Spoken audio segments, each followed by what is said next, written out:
This is the Speaking of Writers podcast. I'm Steve Richards. So imagine for a moment an event so extraordinary that nearly 1 out of every 5 Americans attended. A World's Fair that introduced people to groundbreaking inventions like the telephone and the typewriter, while also reflecting a nation wrestling with political division, civil rights, economic upheaval, and its own identity. In his fascinating new book, Centennial, the Great Fair of 1876 and the Invention of America's Future, acclaimed historian Fergus Bordewich transports us to America's 100th birthday celebration in Philadelphia, a defining moment that helped shape the country we know today. He's the best-selling author of numerous acclaimed works of American history, including The First Congress, Bound for Canaan, and Clan War. It's a pleasure to welcome Fergus Bordewich to the Speaking of Writers podcast. Hello, Steve. I'm very happy to be with you. And thank you for joining us here on our America 250 series this week. What first drew you to the Centennial exhibition? Was there one discovery, Fergus, that made you realize this has to be my next book? Well, I'll tell you, and I'll try to be concise, why I wrote this particular book. My previous book, Clan War, Ulysses Grant and the War to Save Reconstruction, was a very difficult book to write. Why? Because I was writing about the depredations of the terrorist Ku Klux Klan in the 1870s in the South and the struggle to break it, which did succeed at the time. I was exhausted. I was mentally and emotionally exhausted from that book. There was so much ferocity in things I was describing, and so on. And it was I wanted a break and I wanted to write about something celebratory, frankly. Now, that said, I stumbled on this subject because somebody I wrote about in Clan War was an aide to the president of the great Centennial exhibition of 1876. So I was following him really, and I got more and more excited writing about and looking into researching the exhibition itself, which was America's first World's Fair. It was humongous with 200 buildings, many of them spectacular pieces of architecture. And as you already said, 20% of the American population visited. Many inventions were debuted at the Centennial and so on. It was endlessly fascinating to dig into. Now, the guy I was originally following didn't do very much. He's not even in this book. I followed others instead who were both involved with the Centennial and who had lives outside the Centennial that one way or another let me talk about what was going on in America here at the heart of the Gilded Age. Many Americans, of course, have heard of the World's Fairs of Chicago and New York, of course, but the 1876 Centennial, it seems almost forgotten today, Fergus. Why has such an enormous event just faded from our national memory? Yeah, that's a pretty good question, Steve. And I'm not really sure what the answer is, except that uh, one, there are no traces of it in Philadelphia. Okay, Right. This took place in Fairmount Park, a huge park in Mm-hmm. Philadelphia, which is on the scale of New York's Central Park, roughly. But all traces were erased except for a single building, and it's now the park headquarters. It was the Ohio State Building in 76. So that's all gone. The park's been replanted with foliage and so forth. So if you go there, you won't see anything. There's that. Second, although this was the first American World's Fair, it inspired many more World's Fairs to follow, particularly from 1893 in Chicago, all the way up through 1964 in New York, which being from New York, you might remember. Oh, yeah. Uh, yeah, and the great 1939 World's Fair.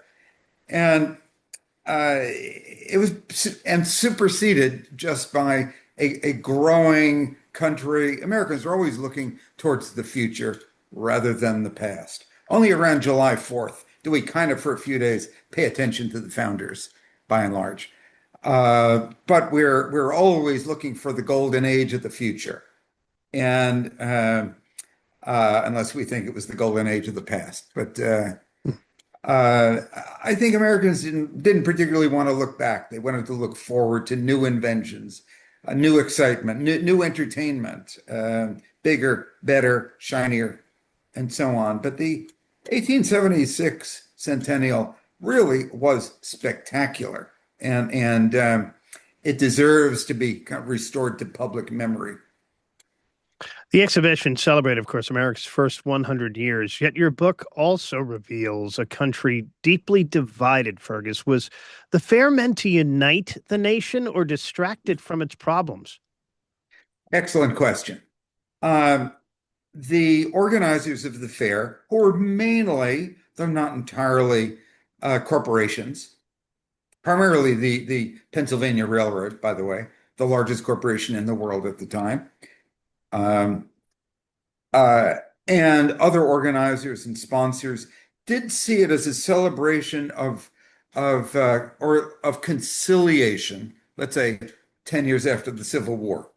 And a lot of energy was put into kind of creating events that brought Southerners and Northerners together. Robert E. Lee's cousin was invited to read the Declaration of Independence on July 4th. Don't think there wasn't controversy over this. There was a lot of controversy about rolling out the red carpet for former Confederates and for Southerners. And Southerners, by and large, were pretty disparaging of the Centennial, saying it's Yankee triumphalism and so on. But yes, there was an intent to conciliate. Now, that conciliation, we should remember, was largely at the expense of Black Americans who were barred from all good paying jobs at the Centennial and were only allowed to attend on segregated days for the most part. So this is pretty awful. Frankly, it's in Philadelphia,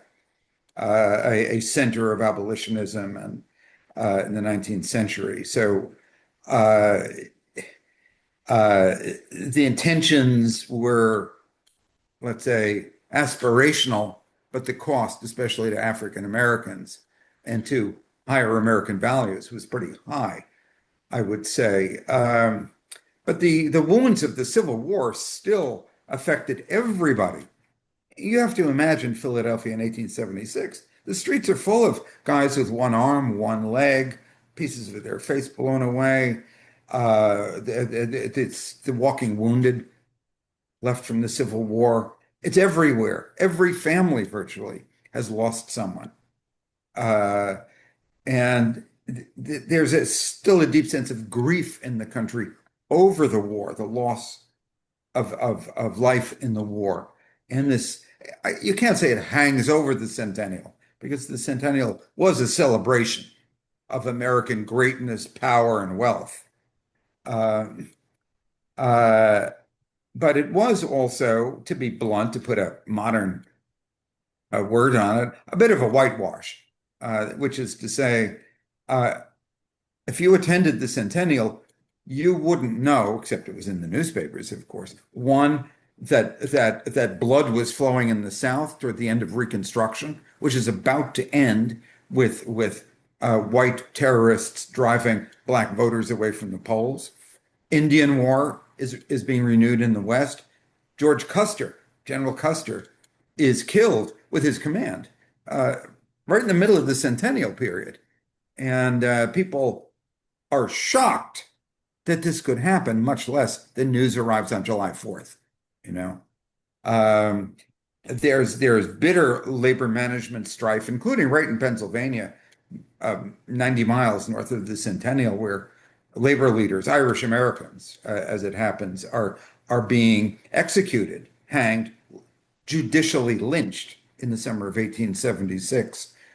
Um, I'm not, don't use that word lightly. They were set up and essentially lynched because the railroads and mining interests controlled the courts. And we have a presidential election underway too.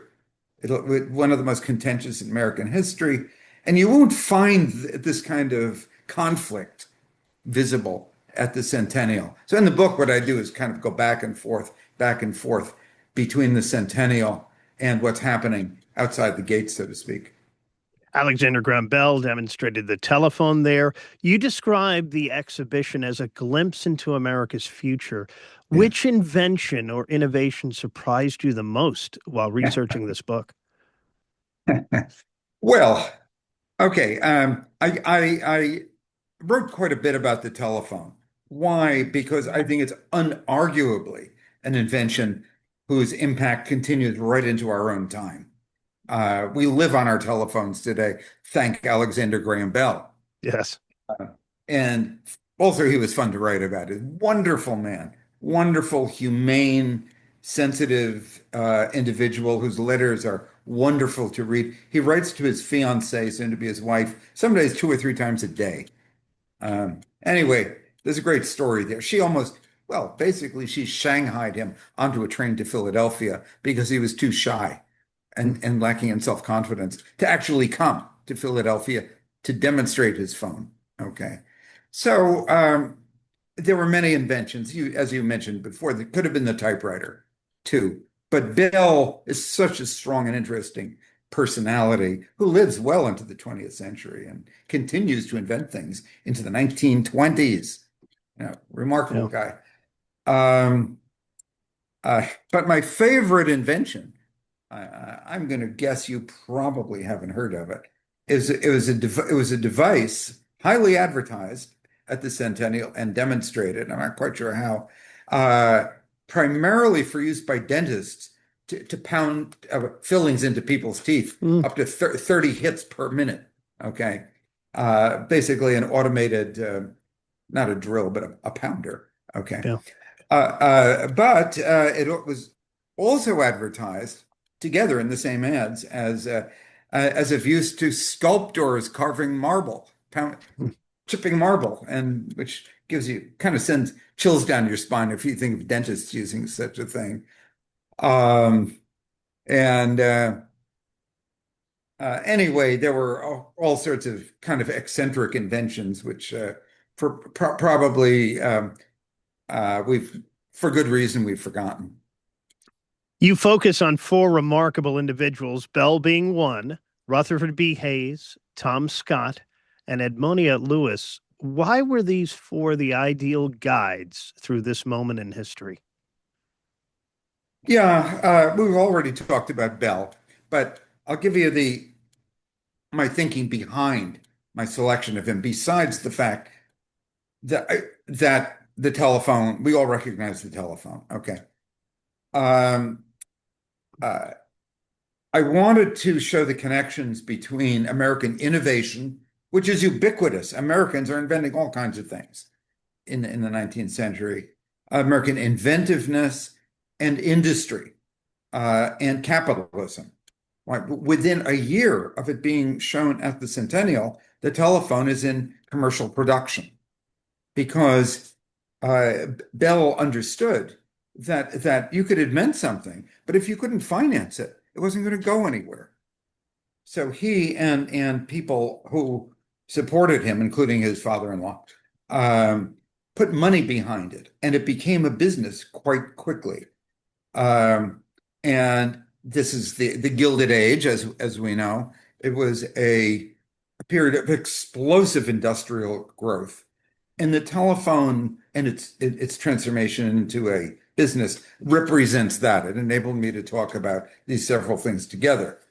Uh, Now, most people will not recognize the name Tom Scott, who was the president of the Pennsylvania Railroad, but he was one of the great industrial titans, a mogul of the period, like Andrew Carnegie. He, in fact, was the guy who tapped Andrew Carnegie for his first job. And it was thanks to Scott that Carnegie became Carnegie. Um, and Railroading was the high-tech industry of the age. Railroads were expanding everywhere across the country. And it's a way also of talking about the great increasing sophistication and spread of modern technology. Um, Plus, he was an interesting guy who came up from nothing, a classic rags to riches story. Um, Third, um, Edmonia Lewis. Edmonia Lewis is among these four people the only woman. She was an African American, but also half Native American, and uh, she would she was a sculptor, the first Black American female sculptor, and there were many firsts. She was never an enslaved person. She was from New York State. I grew up around Albany primarily, in a Native community. Her father was a Black Haitian, and she was very well educated in integrated schools, very unusual, very rare at the time, including Oberlin College. She learned French, Latin, so on, and she was a very talented sculptor. Um, and by the 1876, she's primarily living in Rome, Italy. Why? Partly because uh, it's a center of artists. Two, it frees her from the extreme racist climate of North America at the time. But she travels back to the United States to show her sculptures and her masterwork. The Death of Cleopatra was its title in beautiful white marble. It exists. It's in a museum here in Washington, D.C. right now. Was exhibited there. She was probably one of the wealthiest Black, maybe the wealthiest Black woman in America at the time, with a very substantial income, and with Italian stonecutters working for her. She's very unusual. She kind of shatters all sorts of stereotypes about what life could have been like for Black Americans and Native Americans in America at the time. And she was also, therefore, a way for me to talk about race in America. Uh, what was it to be Black in 1876 in Philadelphia at the Centennial, where, well, if you were Edmonia Lewis, you got to exhibit a sculpture. But if you were Mr. Jones, who was a stonemason, you couldn't get a job, or at the Centennial, and so on. And that also enabled me to talk about the end of Reconstruction in the South and the repression of Black Americans right at this particular time. Um, let's see, who haven't we talked about? Rutherford Hayes. Rutherford B. Hayes. Um, Rutherford B. Hayes is, to most Americans who even recognize his name, one of those presidents with a beard after the Civil War. Uh, the average person could probably tell you nothing about Rutherford B. Hayes, but he was not a nonentity. He was a very interesting man, very brave. He was an officer during the Civil War. He was wounded 7 times facing the enemy. Very brave at the head of his troops. He was very well educated, had a classical education. He was a great reader, very serious guy, and a reformer. Uh, and he was the Republicans' answer to the corruption that was perceived to be so widespread in the previous administration. That was Grant's administration. Grant was not corrupt. That's a myth. Grant was not at all corrupt. He was a stand-up, honest man. But yes, there were corrupt people in his administration. Was it more corrupt than most other administrations of the Gilded Age? No. But it was perceived to be by many people. So Rutherford B. Hayes was the Republican Party's really only hope of retaining the presidency. Democrats were resurgent. Now, their candidate, Samuel Tilden, who was the governor of New York. He was also considered a reformer. On the other hand, he was one of the dullest presidential candidates ever in American history, which didn't help him. He was almost reclusive. Hayes won, but it was a very, very hard fought campaign. The campaign's taking place through the entire 6 months that the Centennial's underway. And it was the era of front porch campaigns. Neither candidate went out campaigning on the stump the way we expect today at all. Surrogates campaign. Uh, but the election went down to one electoral vote. It hinged in the end on one electoral vote. It climaxed with several months of very intense, dramatic backroom negotiations about whether certain states' votes were even going to be counted. Uh, we can't go into all the details of that at the moment, but suffice it to say, it was a real cliffhanger. The right man won. Had Southern blacks been allowed to vote by instead of terrorized away from the polls, there's no question those states would have been Republican, and as would others have. But terrorism factored into the election and caused it to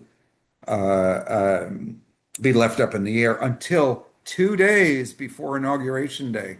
Hayes is on a train heading for Washington, not entirely sure he's going to be inaugurated.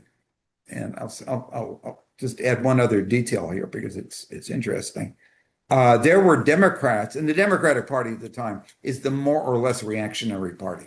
Uh, there were Democrats, including newspaper editors, calling for armed Democrats to flock to Washington and seize the U.S. Capitol and stop the count. Sound familiar? Interesting. Yes, indeed. Didn't happen. Didn't happen. But the newspapers were full of anxiety about this. Mm. Fergus, finally, where does the Centennial exhibition rank among the events that permanently shaped the nation's future? Well, okay. How shall I put it?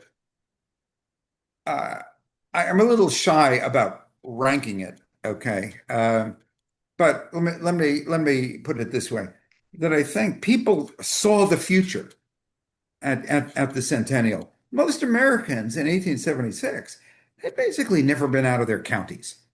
Okay, Americans don't travel everywhere. There are no planes. They don't fly anywhere. They don't go on long vacations to interesting places. They pretty much stay home, except 10 million come to Philadelphia for this. So it's a watershed event in Americans traveling basically as tourists. And what they see there in these 200 buildings, these immense halls, uh, is an America that's going to come take form fully in the 20th century. Now, I'm talking here primarily about objects, stuff, machinery, inventions, and so on. But it's also, if you look carefully enough, you see the America of uh, uh, labor conflict, which will last deep into the 20th century. There are no labor unions. The very first embryonic unions are struggling to come into being at this moment. Um, we're seeing a realignment of the two big political parties. That the Democratic Party is resurgent. It's becoming a populist party, a more populist party, and will retain pretty much this character up until the days of FDR, and arguably after that, also an era when the South pretty much has the Democratic Party in a hammerlock. Um, and the Republican Party has, in this election, ceased to be the party of reform, which it's been since the 1850s, and becomes the party of big money and power. And it becomes the Republican Party as it pretty much continued to exist throughout the 20th century, the party of business, and so on. So you're seeing America unfolding here too. And sad to say, you're also seeing a segregated America coming into being, both in the way that the Centennial is organized and the way people live outside the Centennial. And the three great Reconstruction amendments, 13th, 14th, and 15th, are very soon to become virtual dead letters. Uh, because of the repudiation of Reconstruction in the South and the diminishing of African Americans' power in the Republican Party. The book is Centennial, the Great Fair of 1876 and the Invention of America's Future. And it's an extraordinary look at the innovations, personalities, politics, and pivotal events that help shape modern America. Part of our America 250 series here on the Speaking of Writers podcast. Fergus Bordewich, thank you for joining me. Steve, it's been a great pleasure, and I love your bookcase behind you. It's such a pleasure to see a wall of books, including my own. Including your own Centennial. And thank you, Fergus. Don't forget to subscribe to the Speaking of Writers podcast on Spotify, YouTube, Apple, and wherever you get your podcasts. I'm Steve Richards. Thanks for watching and for listening. I will talk to you again next time.